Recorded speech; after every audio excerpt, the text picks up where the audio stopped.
Hi there, welcome to the SEETEST conference in beautiful Sofia. I'm Szilard Szell, a DevOps transformation lead from FE Code with 20 years of testing experience, and I would like to invite you to my tutorial. In this tutorial, we will build a continuous quality assurance strategy around the CI/CD pipeline.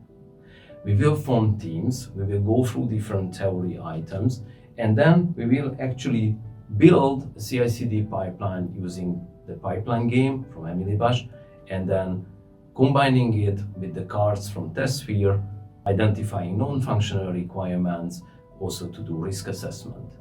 We will go through different other aspects of a good test strategy, and at the end, we will create a very visual, very easy to understand test strategy to inform and communicate the bits and pieces of how do we approach testing. Please join my tutorial.